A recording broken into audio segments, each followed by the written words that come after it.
For more than a century and a half, the gorilla has stood for exactly one thing in the story of human evolution: the slower, dumber, more primitive cousin, a rough draft nature abandoned somewhere on the way to producing chimpanzees and eventually us. That image shows up in museum dioramas, evolutionary charts, and the lazy shorthand of ape like used to describe anything unrefined. Almost none of it holds up against the actual genetics. Starting in 2012, a complete gorilla genome forced scientists to rewrite the animal's entire family tree, its place in ape evolution, and the fate of its rarest, most endangered population, revealing a genetic history far stranger than the simple stepping stone story everyone had settled on. Start with what nobody could agree on for over a century: what the gorilla even was, taxonomically speaking, and how it actually connected to humans and other apes. In 1847, American missionary Thomas Savage sent a set of skulls and bones collected near the Gabon River to anatomist Jeffrey Swyman in Boston.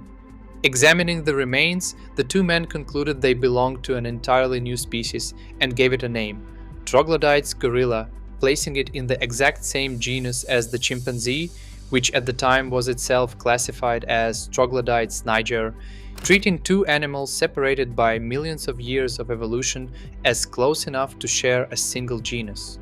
The species name came from a source with no connection to modern zoology at all: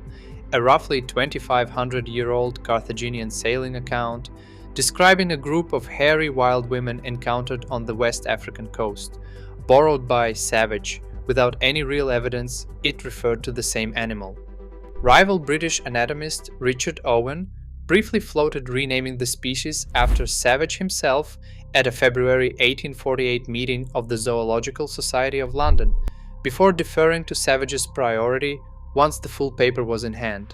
Even the genus assignment didn't survive long. In 1852, French zoologist Isidore Geoffroy Saint-Hilaire concluded the animal was distinct enough to warrant its own genus entirely, pulling it out of troglodytes and creating the genus gorilla, the classification biologists still use today, more than a century and a half later. Explorer Paul du Chaillu became the first Westerner known to see a live gorilla during his travels through West Africa in the late 1850s, and when he brought specimens and vivid dramatic accounts of the animal back to Europe in 1861, much of his testimony was dismissed by skeptical scientists as sensationalized exaggeration, leaving a large ape already formally named in the scientific record treated as half myth in the public imagination for years afterward, a large primate that had been simultaneously classified and disbelieved. If you are finding this interesting, be sure to subscribe to understand more DNA from the past. Getting the classification settled took decades. Getting an actual complete genome took another century and a half on top of that, decades longer than it took to sequence the genomes of humans, chimpanzees, and orangutans combined. It finally happened in 2012 when a team led by geneticist Aylwin Scally at the Wellcome Trust Sanger Institute in the United Kingdom sequenced the first complete gorilla genome using DNA from Camilla, a female western lowland gorilla living at the San Diego Zoo, making gorillas the last of the four living great ape genera, alongside humans, chimpanzees, and orangutans, to finally have a full reference genome completed. The chimpanzee genome had already been finished in 2005, and the orangutan genome the year before Camilla's in 2011, meaning gorillas closed out a project researchers had been steadily working through for the better part of a decade. Publishing in the journal Nature, Scally's team compared Camilla's genome directly against the existing human, chimpanzee, and orangutan genomes. The first time researchers could line up all four living great apes side by side in one unified analysis, rather than comparing species two at a time the way earlier, more limited studies had been forced to work. On the broadest scale, the results looked exactly like what everyone expected.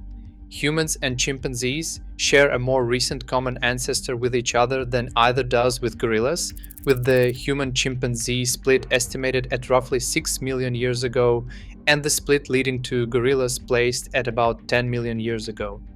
The family tree, at first glance, looked precisely the way generations of researchers going all the way back to Savage and Wyman had assumed it would. That agreement fell apart the moment the team stopped averaging across the whole genome and started examining individual regions one at a time, breaking the analysis down piece by piece rather than relying on a single overall figure. In 30% of the genome, gorilla DNA turned out to be more closely related to either human or chimpanzee DNA than humans and chimpanzees were to each other in those same specific stretches, split almost evenly.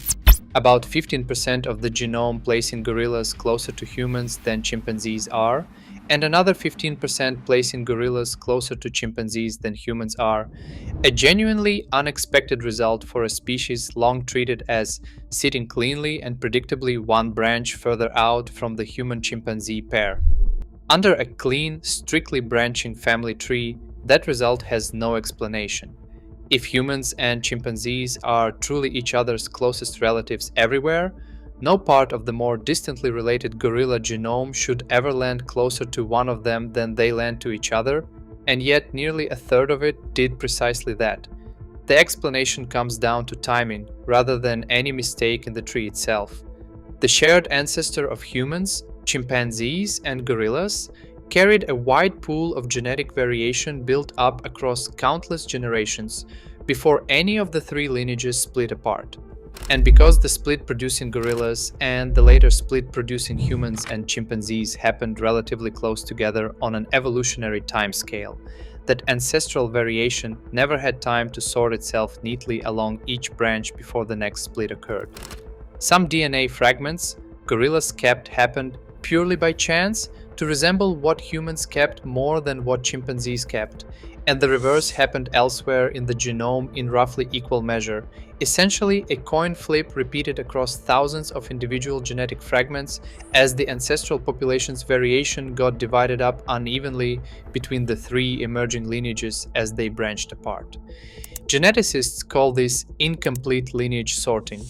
and the gorilla genome carries far more of it than researchers had expected walking into the project, a statistical fingerprint left behind by exactly how rapidly, in evolutionary terms, these three lineages branched apart from one another long before any of them looked anything like the animals alive today.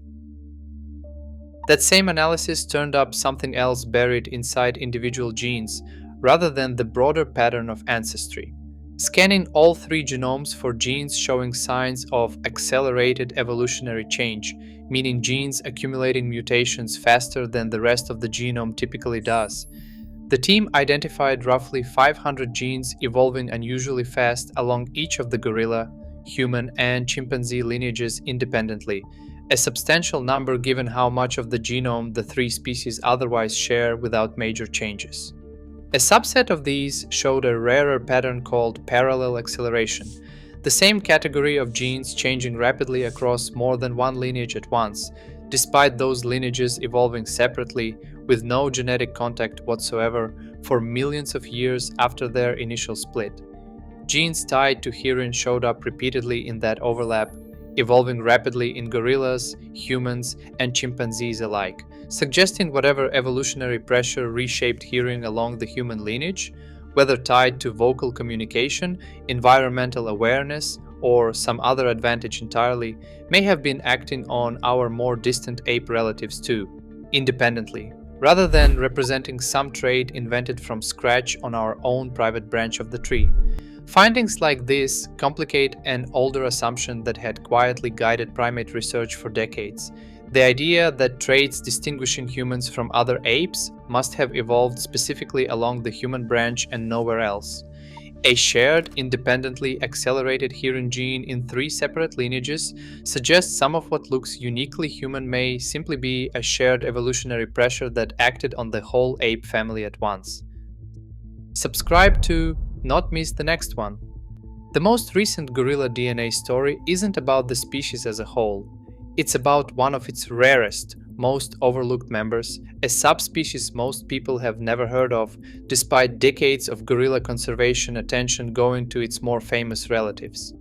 The Cross River gorilla, confined to a narrow mountainous stretch of forest along the Nigeria-Cameroon border, was formally named in 1904 by Berlin taxonomist Paul Matschie based on 8 skulls sent to him for study, an identification made entirely from bones with no living animal ever directly observed in the wild by the scientist who named it.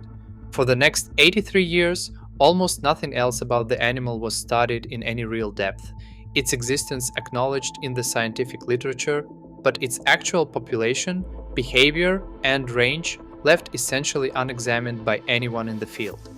Systematic surveys of the wild population didn't begin until 1987, and by the time conservationists finally caught up with the subspecies, the picture was alarming. Fewer than 300 individuals left anywhere on Earth, scattered across roughly a dozen isolated forest fragments separated by farmland and human settlements. And until 2016, only a single cross river gorilla held in captivity anywhere in the world, meaning nearly the entire global population existed as scattered wild groups with no captive breeding safety nets standing behind them at all. Genetic testing eventually confirmed what decades of fieldwork had already suspected, showing the cross river gorilla split from its nearest relative, the western lowland gorilla, roughly 18,000 years ago, distinct enough genetically to be treated as its own subspecies rather than a fringe population of a more common one. A conclusion that took more than a century after Machia's original naming to finally rest on genetic evidence rather than skull measurements alone, resolving a question that had lingered, unanswered, for generations of researchers who studied the animal only through the handful of bones available to them. For years, the working assumption among conservationists was grim and straightforward.